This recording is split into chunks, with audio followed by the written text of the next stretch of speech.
सरांच्या व्यक्तिमत्वाचा सगळ्यात महत्त्वाचा पार्ट म्हणजे त्यांचं शिक्षक असणं।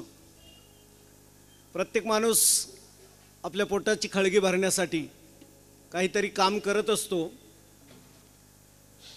करावंच लागतं ते जन्माला आल्यानंतर। पण ते काम कोणी शेती करतंय, कोणी आपला व्यवसाय करतंय, कोणी नोकरी करतंय। पण सरांच्या वाट्याला जो रोल आला, हे रोल असतात। कोणाच्या वाट्याला इन्स्पेक्टरचा रोल येईल, कोणाच्या वाट्याला इंजिनियरचा रोल येईल, कोणाच्या वाट्याला वकिलाचा रोल येईल, कोणाच्या वाट्याला शिक्षकाचा रोल येईल। शेवटी ह्या भूमिका माणसाला कराव्या लागतात। या भूमिका करण्यासाठी माणूस जन्माला आलेला नसतोच।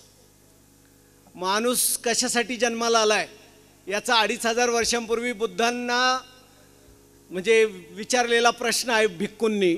एका भिक्खूने बुद्धांना विचारलं की गुरुदेव, माणसाचा जन्म कशासाठी? आणि बुद्ध कायम हसत असायचे। बुद्धांना जेव्हा बोधी प्राप्त झाली म्हणजे ज्ञानाची प्राप्ती झाली, बुद्ध हसायला लागले।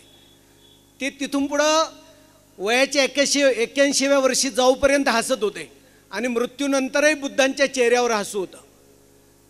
जिवंत असतानाही चेहऱ्यावर हसू नसणं आणि मृत्यूनंतरही चेहऱ्यावर हसू असणं याच्यातला फरक समजून घेण्याची गोष्ट आहे। तर बुद्ध का हसायला लागले बोधी प्राप्त झाल्यानंतर, ज्ञान प्राप्त झाल्यानंतर? म्हणून काही लोकांनी त्यांना विचारलं की गुरुदेव, तुम्ही सारखे का हसताय ज्ञान प्राप्त झाल्यापासून?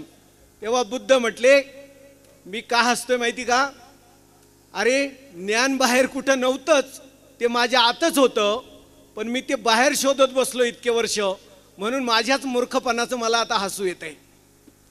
आणि त्याच्यानंतर बुद्ध हसतच होते। बघा, माणसाचा जन्म हा हसत आनंदाने जगण्यासाठी। स्वामी विवेकानंदांचं एक सुंदर वाक्य आहे। तरुणांसमोर बोलताना ते म्हणाले कि विश्व एक विशाल व्यायामशाला है, ये विश्व एक विशाल व्यायामशाला है, या हम खुद को मजबूत बनाने के लिए आते हैं। आयुष्यामध्ये माणसाने कशाला जन्माला यायचं आहे? इथं आल्यानंतर स्वतःला मजबूत करण्यासाठी। आणि सरांनी आपल्या वाट्याला जो रोल आला, आता रोल महत्त्वाचाच असतो बरं का। कारण रोल कोणता निभवायचा? तुम्हाला भिंत व्हायचं की पूल व्हायचं? भिंत काय करते? भावाला भावापासून, गावाला गावापासून अलग करते। पण पूल मात्र दोन जणांना, दोन मनांना, दोन तीरांना जोडायचं काम करत असतो। आपल्याला डब्बा व्हायचं का इंजिन व्हायचं?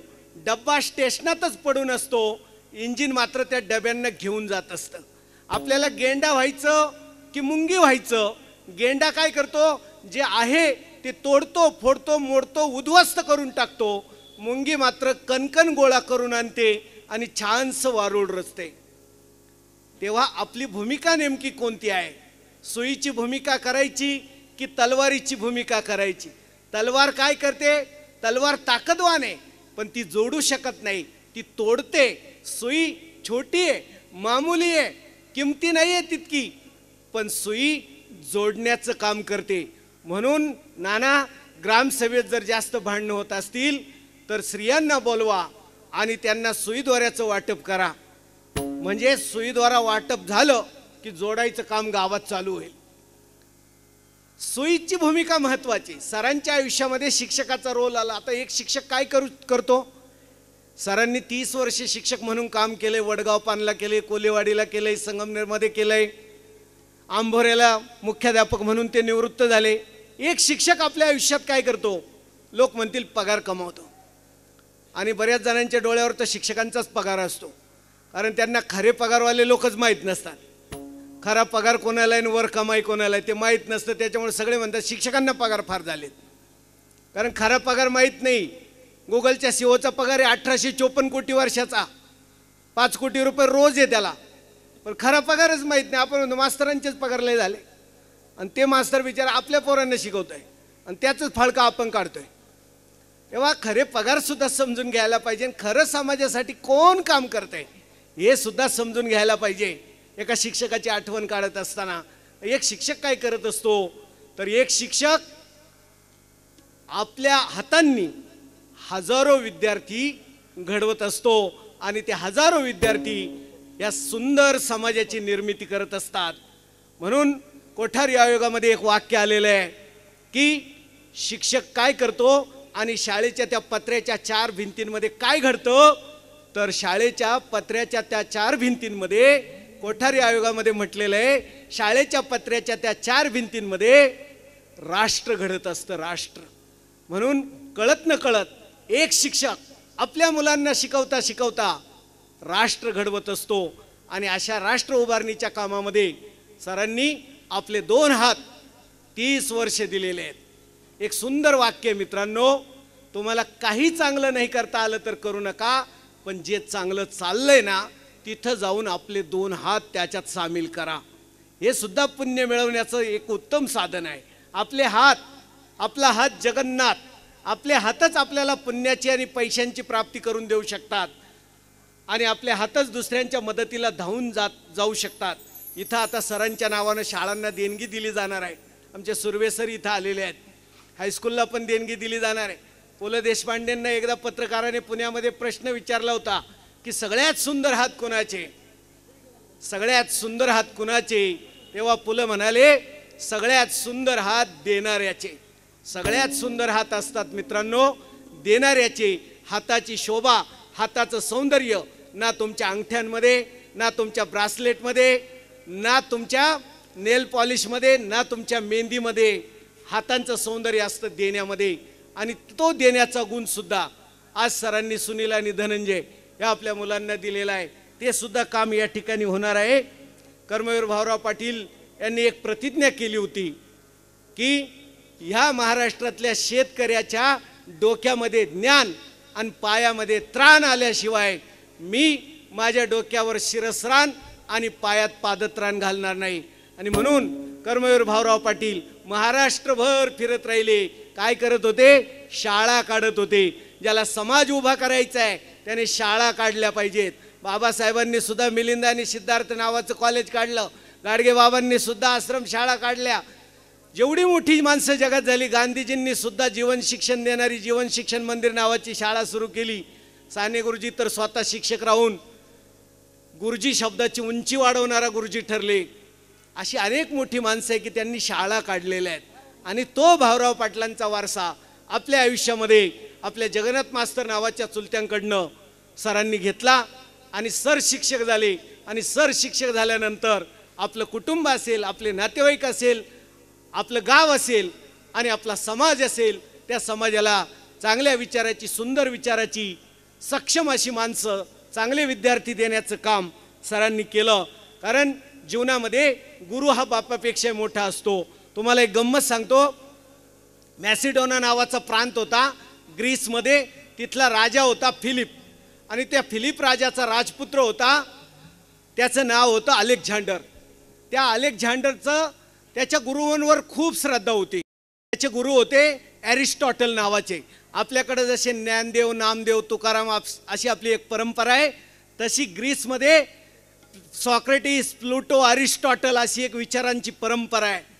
आणि त्या अरिस्टॉटलला, त्या परंपरेतल्या अरिस्टॉटलला तो अलेक्झांडर गुरु मानायचा. एकदा लोकांनी त्या अलेक्झांडरला विचारलं, तू तुझ्या वडिलांना म्हणजे राजा फिलिप यांना जास्त मानतो की तुझ्या गुरूंना म्हणजे अरिस्टॉटल यांना जास्त मानतो? तेव्हा क्षणाचाही विचार न करता तो राजपुत्र अलेक्झांडर म्हटला, मी माझ्या गुरूंना अरिस्टॉटल यांना श्रेष्ठ मानतो माझ्या वडिलांपेक्षा. त्यावेळेला लोक म्हटले, का बरं? तो म्हटला, माझ्या वडिलांनी काय केलं, मला वरून खाली आणलं, पण माझे गुरु मला खालून वर पोचवणार आहेत.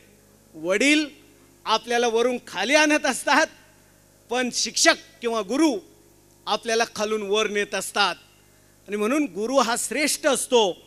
कबीरांनी सुद्धा खूप छान शब्दामध्ये सांगितलेलं आहे की गुरु गोविंद दोनों खडे काके लागू पाय.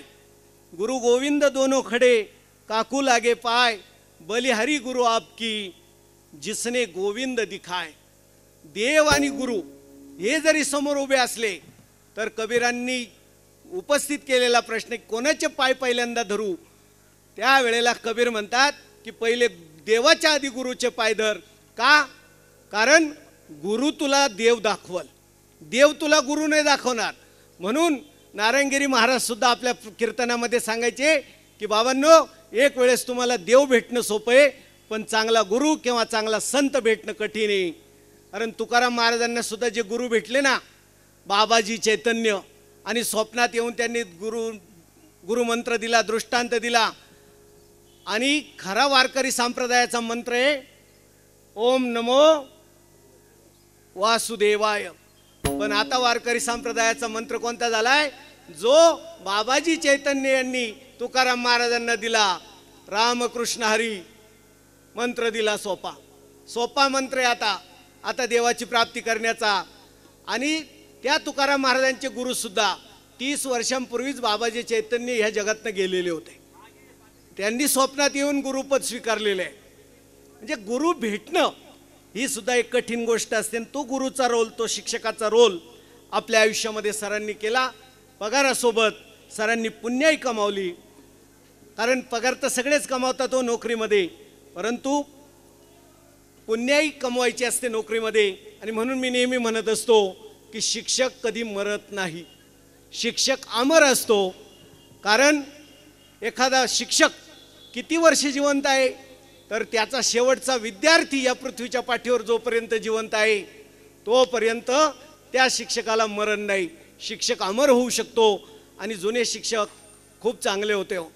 तुम्ही उपरा कादंबरी वाचली असेल लक्ष्मण मानेंची, तर त्यांनी आपल्या शिक्षकाचा आवर्जून उल्लेख केलेला आहे. साहित्य अकादमीचे अवॉर्ड मिळालेले त्या कादंबरीला. उपरा फेमस कादंबरी आहे, त्याच्यामध्ये त्यांनी आपल्या गुरुजींचा उल्लेख केलेला आहे. ते म्हणतात की मी 7वीला असताना माझं कैकाड्याचं कुटुंब गावोगाव गाढवावरती बिराड टाकून भटकत होतं. आणि माझ्या शाळेमध्ये माझ्या आकोबा सस्ते नावाचे गुरुजी माझी खोटी हजेरी भरत होते. आणि मला खोटं परीक्षेला बसून खरं पास करत होते. त्या गुरुजींनी तो सामाजिक न्याय जपला नसता तर तुम्हाला उपराकार लक्ष्मण माने मिळाला नसता. शिक्षक कधी खोटं सुद्धा आपल्या विद्यार्थ्यासाठी वागत असतो. शिक्षक हा वडिलांपेक्षा वेगळा नसतो, शिक्षक आईपेक्षा वेगळा नसतो, शिक्षक देवापेक्षा वेगळा नसतो. आणि अशी शिक्षकाची भूमिका सरांनी आपल्या आयुष्यामध्ये केली. गुरुची भूमिका आपल्या आयुष्यामध्ये निभावली. आपल्या जगण्याचं देणं सरांनी खूप चांगल्या रीतीनं फेडलं. कारण शेवटी हा देश कशातनं उभा राहिलेला आहे, तर 47ला आपल्या हातामध्ये तिरंगी झेंडा येताना आणि आपण सगळेजण भारत मातेचा जय जयकार करताना एक आठवण आपल्या सगळ्यांना ठेवली पाहिजे की 8 लाख लोकांचे संसार उद्ध्वस्त झाले तेव्हा तुमच्या माझ्या हातात तिरंगा झेंडा आलेला आहे. 8 लाख लोकांनी आपल्या संसारावर घरादारावर तुळशीपत्र ठेवलेलं आहे, घरादाराची राख रांगोळी करून घेतलेली आहे. आणि म्हणून हा देश कोणीतरी उभारला पाहिजे, कोणीतरी ह्या देशाचंही काम केलं पाहिजे. ही धारणा अलीकडे कमी होत चालली. कारण अशी कामं करायला लागलं की लोक म्हणतात काय राऊत महाराज कशाला लष्कराच्या भाकरी भाजता. पण माझा प्रश्न असा आहे, कशाला लष्कराच्या भाकरी भाजायच्या असं आपण म्हणतो. मग लष्कर जर जगलं पाहिजे, लष्कर जर टिकलं पाहिजे, लष्कर जर आपल्यासाठी लढलं पाहिजे आणि लष्कराने जर आपलं संरक्षण केलं पाहिजे, तर लष्कराच्या भाकरी मग नेमक्या कोणी भाजल्या पाहिजे हा सुद्धा विचार आपण करायला पाहिजे. आणि असं सामाजिक काम आपल्या आयुष्यामध्ये सरांनी केलं. खूप उदाहरणं आपल्याला सांगता येतील की इतिहासामध्ये प्रसिद्ध झालेले लालबहादूर शास्त्रींचे गुरुजी होते रामेश्वर प्रसाद नावाचे त्यांचे शिक्षक. लालबहादूर शास्त्री नावेत बसायचे आणि मामाच्या गावावरून अलीकडच्या गावामध्ये शाळेत यायचे. संध्याकाळी रामेश्वर प्रसाद मिश्र काय करायचे, त्या छोट्या लालबहादूर शास्त्रीला नावेत बसून द्यायचे आणि सांगायचे तू नावेच्या पलीकडे गेलास की डोक्यातली टोपी काढून अशी फिरव, मला कळेल की तू पैल तेराला पोहोचलाय.